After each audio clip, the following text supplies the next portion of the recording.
स्वादिष्ट सांबर। एक शहर में कबीर नाम का युवक रहता था। वह पढ़ा लिखा तो था परंतु बेरोजगार था। उसने नौकरी की बहुत तलाश की लेकिन कहीं पर भी उसको नौकरी नहीं मिली। माँ, मैं परेशान हो गया हूँ, मेरे पास तो कोई काम ही नहीं है। अरे बेटा, परेशान मत हो, कभी ना कभी तो नौकरी मिल ही जाएगी। माँ, अब तुम ही कुछ बताओ, मैं क्या करूँ? तू एक काम कर, कुछ दिन के लिए अपनी दादी के पास चला जा, तेरा मन भी लग जाएगा। कबीर दूसरे दिन ही अपनी दादी के यहाँ चला जाता है। कुछ ही दिनों में उसे लगने लगता है कि जो कोई भी उनके घर आता है वह दादी के हाथ के सांबर की बड़ी तारीफ करता है। दादी, तुम्हारे हाथ का सांबर तो बहुत स्वादिष्ट होता है, सभी लोग इसकी बहुत तारीफ कर रहे हैं, मुझे भी ऐसा सांबर बनाना सिखा दो ना। कुछ ही दिनों में कबीर बहुत ही अच्छा सांबर बनाना सीख जाता है। उसके मन में विचार आता है कि क्यों ना मैं खाने पीने का कोई होटल खोल लूं। दादी से आशीर्वाद लेकर कबीर अपने घर वापस आ जाता है। अरे बेटा कबीर, अब तो तू बहुत खुश दिखाई दे रहा है। हाँ माँ, मैंने दादी से बहुत स्वादिष्ट सांबर बनाना सीख लिया है। अब मैं कोई खाने पीने का काम शुरू करूँगा। कबीर ने एक अच्छा होटल खोला जिसमें सांबर वह खुद ही बनाता था। कुछ ही दिनों में सांबर की वजह से उसका होटल बहुत मशहूर हो गया। लोग दूर दूर से उसका सांबर खाने आते। कबीर को इसमें अच्छा मुनाफा होने लगा। एक दूसरे होटल का मालिक जिसका नाम मोहन था, उसे कबीर की तरक्की फूटी आंख नहीं भा रही थी। इसके लिए मोहन एक योजना बनाता है।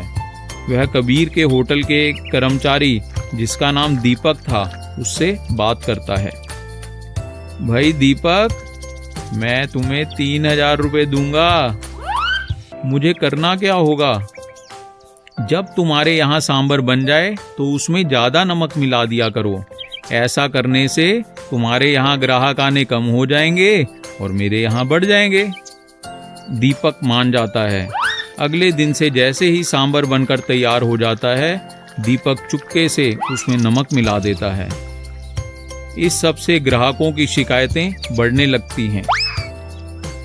माँ, मुझे समझ नहीं आ रहा कि मैं सांबर तो अच्छा बनाता हूँ लेकिन उसमें नमक ज़्यादा पड़ जाता है और ग्राहक कम होते चले जाते हैं। अच्छा, अगर तुझे किसी पर शक है तो अपनी रसोई में खुफिया कैमरा लगवा ले और किसी को इस बारे में कहना मत। उसी समय कबीर बिना किसी को बताए रसोई में खुफिया कैमरा लगा देता है। अगले दिन सारा मामला साफ हो जाता है। दीपक रंगे हाथ पकड़े जाने के बाद अपना गुनाह कबूल कर लेता है और सारी बात कबीर को बता देता है।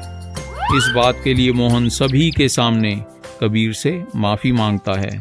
अगले ही दिन से कबीर का होटल अच्छा चलने लगता है और उसके ग्राहक दिन ब दिन बढ़ते चले जाते हैं। हमें किसी की भी तरक्की से जलना नहीं चाहिए। लालची रसोइया। एक छोटे से शहर में एक भोले का ढाबा था। उसके मालिक का नाम भोला था। उसका ढाबा दूर दूर तक मशहूर था। उसकी थोड़ी दूरी पर ही मोंटू का ढाबा भी था। उसका काम कुछ ज़्यादा अच्छा नहीं चलता था। भोले, पता नहीं क्यों मैं भी काम में मेहनत तो बहुत करता हूँ लेकिन मुझे कुछ खास फायदा नहीं हो रहा। पहले मेरा काम भी कुछ खास नहीं चलता था लेकिन जब से शाम ने मेरे ढाबे पे काम करना शुरू किया है तब से मेरा ढाबा कुछ ठीक चलने लगा है। ये बात तो सही है कि तुम्हारे यहाँ के खाने की तारीफ सभी लोग करते हैं। तुम्हारे यहाँ के परांठे और पनीर की सब्जी की बहुत तारीफ होती है। मोंटू के मन में ख्याल आता है कि अगर शाम मेरे यहाँ काम करे तो मेरा ढाबा अच्छे से चलेगा। मन ही मन मोंटू एक योजना बनाता है। एक दिन मोंटू को रास्ते में शाम मिल जाता है। और वही शाम, तुम्हारे क्या हालचाल हैं? ठीक है सेठ जी। शाम, क्या तुम्हारे पास कोई अच्छा खाने बनाने वाला है जो तुम्हारी तरह ही अच्छा खाना बनाता हो? तुम्हारे ढाबे के खाने की तो बहुत तारीफ होती है। अगर कोई अच्छा खाना बनाने वाला है तो मैं उसे 2000 रुपये तनख्वाह भी दे दूंगा। शाम मन ही मन सोचता है कि मेरा मालिक तो मुझे सिर्फ 1200 देता है, और मोंटू सेठ तो 2000 देने की बात कर रहा है। सेठ जी 2000 रुपए में तो अगर आप कहें तो मैं आपके यहाँ काम करने के लिए तैयार हूँ। मोंटू मन ही मन खुश हो जाता है। अरे नेकी और पूछ पूछ, तुम जब चाहो मेरे यहाँ काम पर आ सकते हो। सेठ जी मैं तो कल से ही आ जाऊंगा। शाम भोला को जाकर बताता है कि उसे नई नौकरी मिल गई है, जिसकी वजह से वो कल से काम पर नहीं आएगा। शाम ऐसा क्या हो गया भाई? सेठ जी मुझे मोंटू सेठ के यहाँ 2000 रुपए की नौकरी मिल रही है। शाम पैसे का लालच नहीं करना चाहिए। नहीं सेठ जी, बस मैं कल से नहीं आऊंगा। अगले ही दिन से शाम मोंटू के यहाँ खाना बनाना शुरू कर देता है। कुछ दिन तो शाम के वहाँ बहुत अच्छे निकलते हैं, लेकिन धीरे धीरे शाम मोंटू के रूखे व्यवहार से परेशान होने लगता है। अब शाम को समझ आने लगता है कि भोला सेठ चाहे उसे पैसे थोड़े कम देता था, लेकिन उसे वहाँ पर इज्जत पूरी मिलती थी। वह समझ जाता है कि थोड़े से पैसों के लालच की वजह से उसने एक अच्छे इंसान का साथ छोड़ दिया। इस बात पर शाम मन ही मन बहुत पछताता है। ज्यादा लालच करना अच्छी बात नहीं। एक फल बेचने वाला था, उसका नाम चंदू था। चंदू रोज मंडी से केले लाकर बस स्टॉप पर एक ठेला लगाकर बेचता था। एक दिन रोज की तरह चंदू अपने ठेले पर केले बेच रहा था। तभी एक तोता आकर उसके ठेले पर बैठ गया। उस तोते के मुंह में एक बीज था। तोते ने वो बीज चंदू के आगे रख दिया। अरे मैं इस बीज का क्या करूंगा? मैं तो केले बेचता हूँ, बीज का क्या करूंगा? तोते महाराज, आप ये बीज किसी किसान को दें। ये बीज कोई मामूली बीज नहीं है। मैं ये बीज बोना चाहता हूँ। इस बीज में से सोने के केले निकलेंगे, केले का पेड़ लगेगा। तो लाओ मैं लगा देता हूँ इसे अपने आंगन में। चंदू ने तोते की बात पर विश्वास तो नहीं किया, पर वो बीज बो दिया और उसमें रोज पानी डालने लगा। तोता रोज बीज को पौधा बनते हुए देखने आता। एक दिन बीज का एक छोटा सा पौधा बन गया और कुछ ही दिनों में उस पर सोने के सुंदर सुंदर केले लग गए। अब तोता उसी पेड़ पर आकर रहने लगा। चंदू ने जब सोने के केले देखे तो उसे लालच आ गया और उसने तोते से कहा, तुमने बिल्कुल सच कहा था, यह तो सच में सोने के केले देने वाला पेड़ निकला। शुक्रिया, पर तुमने ही तो इसकी देखभाल की, तभी तो ये बड़ा हो सका। अब से तुम हर रोज एक केला लेकर जा सकते हो। इससे तुम कभी गरीब नहीं रहोगे, तुम्हारे दिन बदल जाएंगे। अब चंदू रोज उस पेड़ से एक केला तोड़ता और उसे बेचकर खूब पैसा कमाता। पर चंदू के मन में लालच बढ़ने लगा और अब एक केले से ज्यादा केले पाना चाहता था। अगर यह तोता मर जाए तो ये पेड़ मेरा हो जाएगा और फिर सारे सोने के केले मेरे होंगे।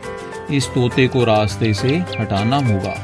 चंदू ने एक दिन मौका पाकर केलों पर जहर लगा दिया। अब तो बस कुछ ही देर में ये केले मेरे हो जाएंगे। तोता पास ही था, उसने सब सुन लिया। अच्छा, तुम्हें सारे केले चाहिए, लालची कहीं के। तुम्हें ये नहीं पता कि अगर मैं मर गया या कहीं चला गया तो इस पेड़ के सारे केले काले पड़ जाएंगे। ये तो मैं ही हूँ जो तुम्हें सोने के केले दे रहा हूँ। पर अब तुम लालच में पड़ गए हो, अब तो मुझे यहाँ से जाना होगा। तोता वहाँ से उड़ गया और उस पेड़ के सारे केले काले हो गए। अरे ये मुझसे बहुत बड़ी गलती हो गई। लकड़हारे की सफलता। हरिपुर नाम के एक गांव में सूरज नाम का एक लकड़हारा रहता था। वह जंगल से लकड़ियां काटकर बाजार में बेचता था और इससे अपने घर का गुजारा चलाता। सूरज बहुत ही मेहनती था। एक दिन वह लकड़ी काटने जंगल जाता है। आज पता नहीं क्यों मुझे धूप बहुत तेज लग रही है, पहले तो ऐसा कभी नहीं लगा। अरे वाह, खुद तो रोज पेड़ों पर बैठकर लकड़ियां काटते हो, जब पेड़ कटेंगे तो तुम पर धूप नहीं तो क्या ठंडी ठंडी छाँव आएगी। सूरज मन ही मन सोचता है कि लकड़ियाँ काटे बिना तो गुजारा होगा नहीं। अगर हम ऐसे ही लकड़ियाँ काटते रहे तो एक दिन तो यह जंगल ही खत्म हो जाएगा।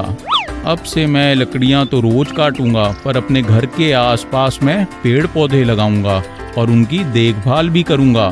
समय बीतने के साथ साथ जहाँ एक और सूरज ने अपना घर चलाने के लिए लकड़ियाँ काटी, वहीं दूसरी ओर उसने जो पौधे लगाए वो अब इतने बड़े हो गए थे कि वह एक सुंदर बाग बन गया। भाई सूरज, तुमने ये जो पौधों पर मेहनत की, उसमें तरह तरह के फलदार पेड़ लग गए हैं।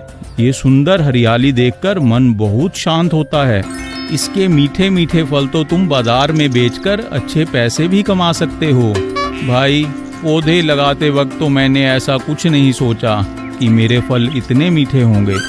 अगले दिन जब सूरज जंगल से लकड़ियां काटकर बाजार में बेचने को गया तो वह अपने साथ अपने बाग के फलों की एक टोकरी बनाकर भी ले गया।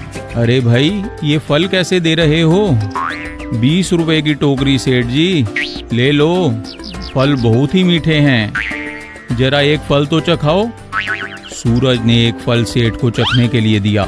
वाह, अरे ये तो बहुत ही मीठा है। सेठ ने बिना मोल भाव किए सूरज को 20 रुपए दे दिए।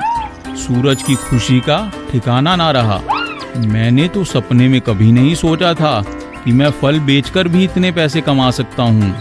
कल से तो मैं ज्यादा अच्छे दामों में बेचूंगा। अगले दिन जब सूरज फल को लेकर मंडी में आया तो उसे पीछे से आवाज आई, ओ फल वाले, ओ फल वाले। सूरज ने जब पीछे मुड़कर देखा तो उसे कल वाला सेठ खड़ा दिखाई दिया। हाँ सेठ जी। अरे भाई, कल तुमने ही तो मुझे फलों की टोकरी बेची थी ना? जी हाँ। क्या हुआ? अरे भाई, तुम्हारे फल तो बहुत स्वादिष्ट थे। मैं आज फिर से खरीदने आया हूँ। अब 30 रुपए लगेंगे। ले लो भाई, जब फल इतने मीठे हैं तो मुंह मांगी कीमत तो देनी ही होगी। इसी तरह लकड़ियाँ काट कर बेचने वाला सूरज फलों की कमाई करता हुआ कुछ ही सालों में फलों का व्यापारी बन गया। अब सूरज के फलों के बड़े बड़े बाग थे, परंतु उसको सबसे बड़ा यह सुकून था कि कम से कम उसकी वजह से तो लकड़ियां काटने से जंगल को कोई नुकसान नहीं होगा। सूझबूझ से सफलता प्राप्त हो सकती है।